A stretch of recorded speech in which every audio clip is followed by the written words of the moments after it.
Low promoted markets, this is Aurora, and I will be with you with the global economic outlook in the week ahead, which is going to be the week number 17 in 2025. As always, let's first have a short review on what happened previous week. Previous week mostly was about the central banks meetings, especially in Europe, Eurozone, and also trade talks and a trade war, which was going on still. And now we know that some officials from China, from Japan and United Kingdom, they went to the United States and talking about the trade tensions and how they can solve it. So we will probably have some news which lifted the gold to sell off in the Friday, not the sell off to lose some of its gains on Friday trades. Anyhow, previous week central bank in Eurozone cut the interest rate by 25 basis point as it was in line with expectations because we know that the Eurozone inflation is lowering while the economic activity is also decreasing. In Canada, also central bank had a meeting, but they hold the rates steady at 2.75%. It was also in line with expectation as we know that the Canadian central bank has been cutting the rates for seven or six straight meetings. So that was to see. I mean, that was because of to see wait and see how can it affect these previous decisions in the market. So then the central bank in Canada will decide what to do. But currently, 2.75 basis point interest rate sounds like just logical rates for now.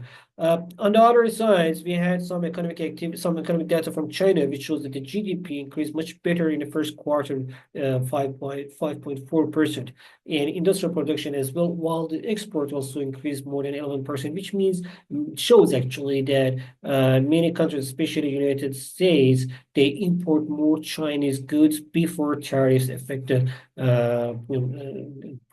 imports. In China, in United States also, we had retail sales data showed increase much better than expectations, and generally the data and production side was better, but consumer sentiment fell, which we know that in Michigan University surveys we had lower consumer sentiment, and it shows that the people they are while the inflation expectation increased to more than 3.6%, which means that the people they are worried about the results of the current trade tensions and geopolitical activities or geopolitical tensions that we have.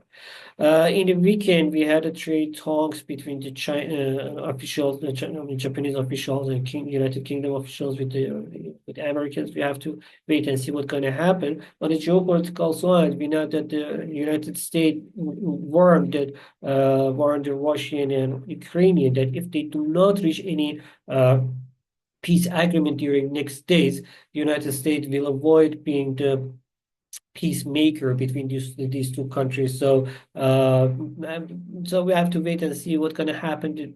Finally, the result of this ongoing peace talks between the Russian and Ukrainian. We know that the Ukrainian economic minister they signed some agreements with with Americans Secretary of Economy. We have to wait and see what was the exact tone. I mean, the text of this or agreement. We know generally that the United States want to take over the Ukrainian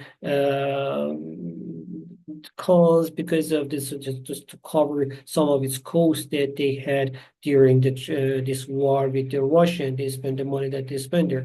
But at the same time, the Ukrainian they were asking some guarantees, some military guarantees, but the United States they told that we are not going to give this guarantee. So we have to wait and see what was the exact agreement. So then we have to see. Then we will know that it was including this military insurance or not, or it was not this guarantee. It's not including these guarantees. Generally, that was the geopolitical tension and trade war moving the markets. While on the earnings front, we had too many earnings, more with almost 12% of S&P 500 list. They already published their reports. We had 71% win rates, lower than 77%. 77% historical rates that we have. But still, this week we will have more numbers, especially the tech giant. They're gonna increase. They're gonna publish their reports. especially from the Google and Tesla. We have to wait and see what's gonna happen. But in the week ahead, trade war plus these the earnings report, they're gonna move the market, they're gonna move the stock market actually more than everything. Besides that, we have in the economic calendar, we're gonna have a very light week. On one day, we will have a central bank meeting in China, where we expect to see that the Chinese Central Bank, People Bank of China, to hold the rates for 1 year and 5 years, interest rate at 3.1 and 3.6%, no change, but they're gonna change the reserve ratio probably to support the economy, slowing economy. In on Thursday or probably on Thursday or Friday also, we're gonna have the central bank meeting in Russia, where we expect to see that the Reserve Bank of Russia also to hold the rates at 21%. Later this week in United, let's start with the United States. As mentioned, in the United States, we're gonna have the light week. Several interesting, important data we're gonna have.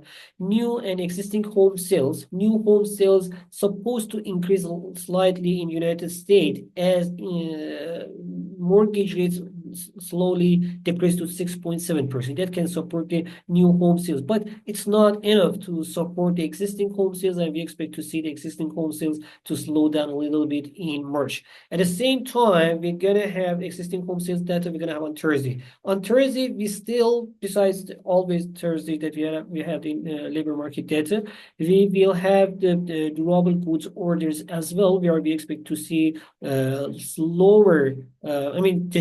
The headline durable goods orders gonna increase by 1.8%, but excluding. That's important. Excluding transportation, we're gonna have 0.1% decline in durable goods orders, which means that the retail sales can face some challenges in the next weeks, as I mentioned earlier, the consumer sentiment slightly decreased, and inflation expectation increased to 3.6%. That means that the Americans, they're gonna be more cautious about how they're gonna spend their money. That's the most important data we're gonna have. But on Wednesday, that's the Wednesday, very important day in the global market this week. Wednesday is a day where we're gonna have the Purchasing Managers Index, or PMI, numbers from most developed and developing economies. In Europe, we expect to see both manufacturing and service sector to slightly decrease. In Japan, we're gonna see most probably the manufacturing sector slightly increase, but the service sector gonna face some challenges. The same data probably we're gonna have in United States. Manufacturing sector gonna slightly increase, but service sector can fall slightly, less than 54.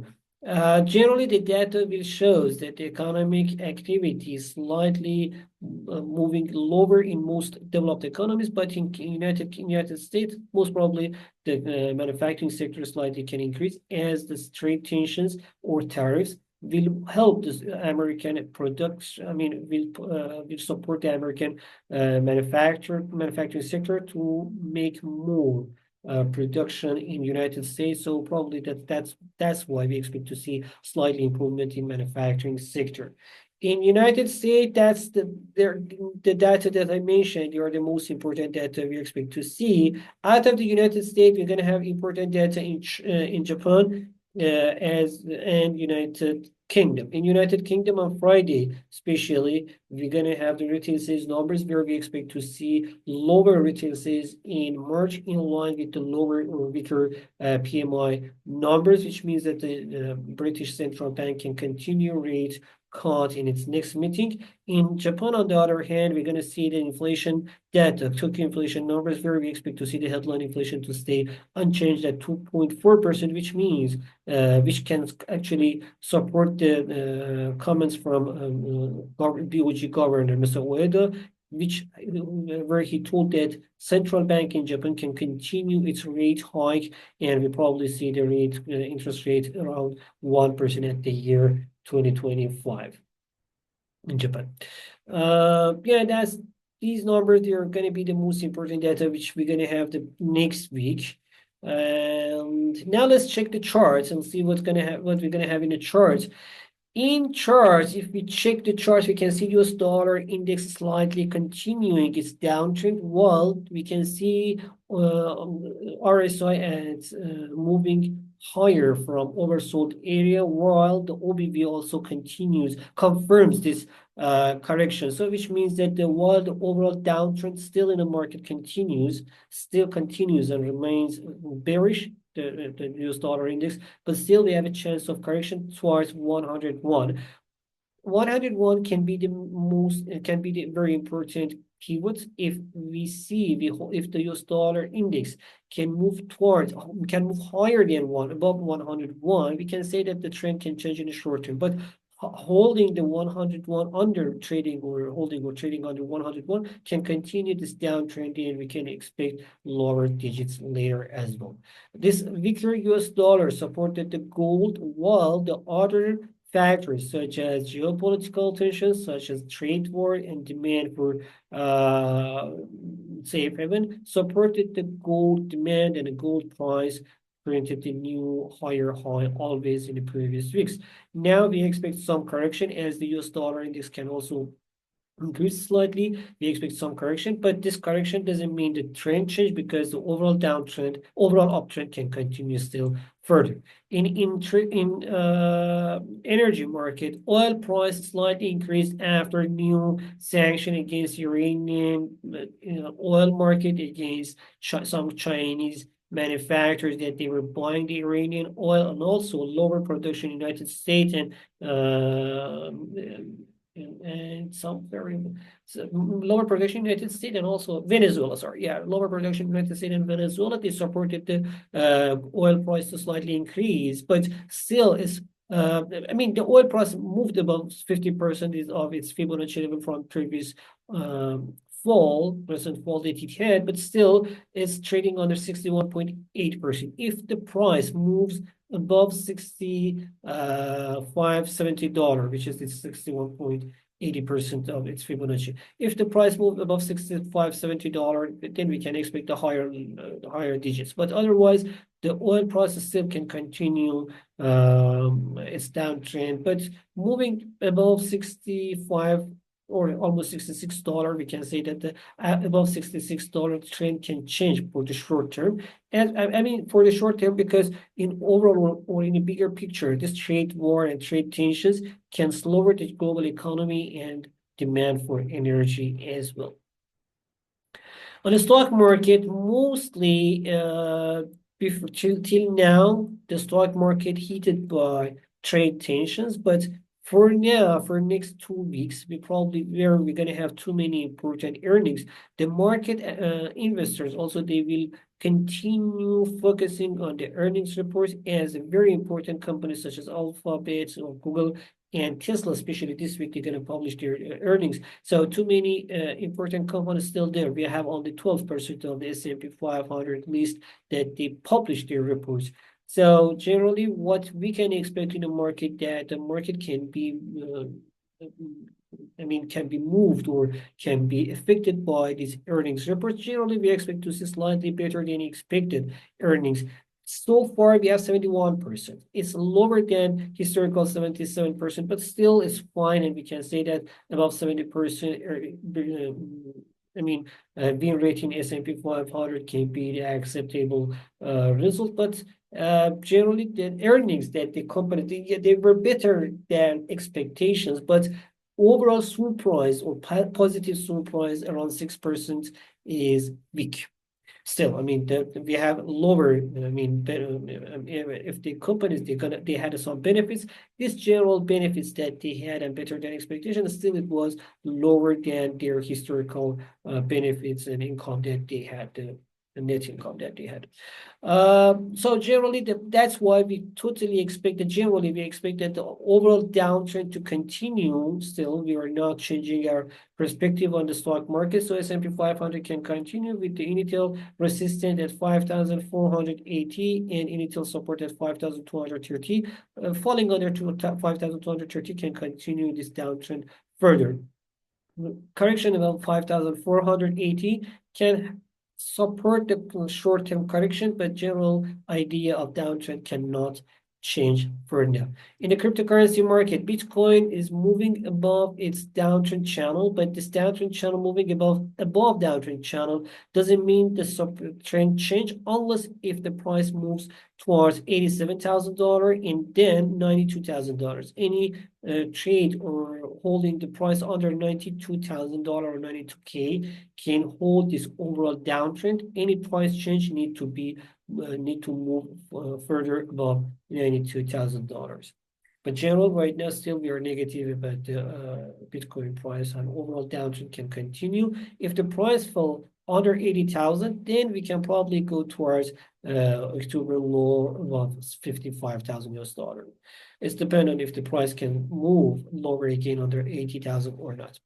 That was the general market news and our expectations from the next week. If you had any other questions, please don't forget to write down in the comment section. I will try to get back to you as soon as I can. Have a good time. Bye.